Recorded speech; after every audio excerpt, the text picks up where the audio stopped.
ഓണത്തിന് നാട്ടിലെത്താൻ കാത്തിരിക്കവെയാണ് പെരിന്തൽമണ്ണ സ്വദേശി ബാഹുലയന്റെ സ്വപ്നങ്ങൾ തീയിലെരിഞ്ഞടങ്ങിയത്. ഒരാഴ്ച മുൻപ് നാട്ടിലെത്താൻ ശ്രമിച്ചെങ്കിലും അവധി കിട്ടിയിരുന്നില്ല. ഏറെ പ്രിയപ്പെട്ട ബാഹുലയന്റെ വിയോഗ വാർത്ത ഉൾക്കൊള്ളാൻ നാടിന് ഇതുവരെയുമായിട്ടില്ല.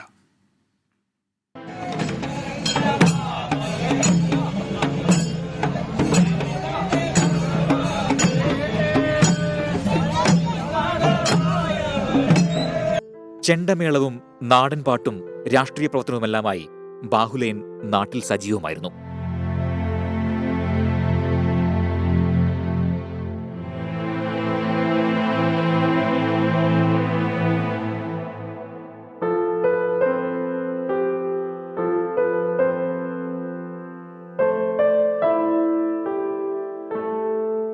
പുലാമന്തോൾ തുരുത്തിലെ ഈ ക്ലബ്ബും ഇവിടുത്തെ വഴിയരികും അമ്പലവുമൊക്കെയായിരുന്നു ബാഹുലയന്റെ സ്വർഗം. 7 വർഷങ്ങൾക്ക് മുൻപ് ഒരുപാട് സ്വപ്നങ്ങളുമായി കുവൈറ്റിലേക്ക് വിമാനം കയറി.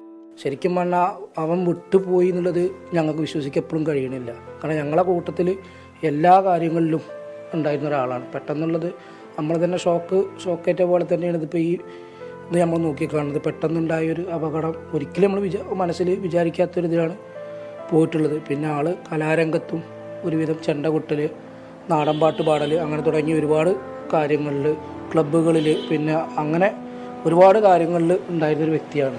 ആദ്യ 5 വർഷങ്ങൾ ഒരു കമ്പനിയിൽ സെയിൽസ്മാൻ ആയിരുന്നു. പിന്നീട് സൂപ്പർ മാർക്കറ്റിൽ കാഷ്യറായി. കഴിഞ്ഞ വർഷം മാർച്ചിലാണ് ഒടുവിൽ നാട്ടിൽ വന്നത്. 1.5 മാസത്തെ അവധി കഴിഞ്ഞു മടങ്ങി.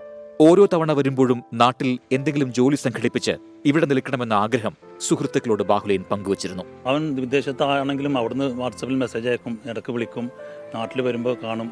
പഴയ പോലെ തന്നെ ഒരു മാറ്റമില്ലാതായിരുന്നു അവൻ്റെ പൊതുവെയുള്ള സ്വഭാവമാണെങ്കിലും പെരുമാറ്റമാണ് എല്ലാവരോടും അങ്ങനെ ആയിരുന്നു.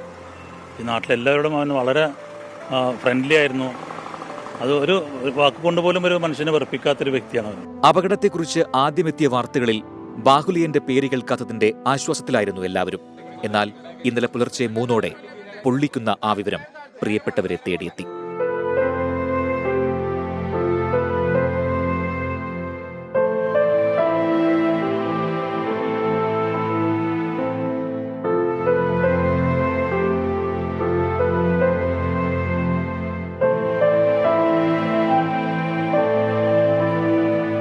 കല, സാമൂഹിക, സാംസ്കാരിക, രാഷ്ട്രീയ മേഖലയിൽ നിറസാന്നിധ്യമായിരുന്നു ഈ നാട്ടുകാരുടെ സ്വന്തം ബാഹുലയൻ. സാധാരണ ഒരു പ്രവാസി അവധിക്കാലത്ത് നാട്ടിലെത്തുമ്പോൾ ചോദിക്കുന്നൊരു ചോദ്യമുണ്ട്: ഇനി എന്നാണ് തിരികെ പോകുന്നതെന്ന്. എന്നാൽ അത്തരമൊരു ചോദ്യത്തിന് മറുപടി പറയാൻ ഇനി ബാഹുലയനില്ല.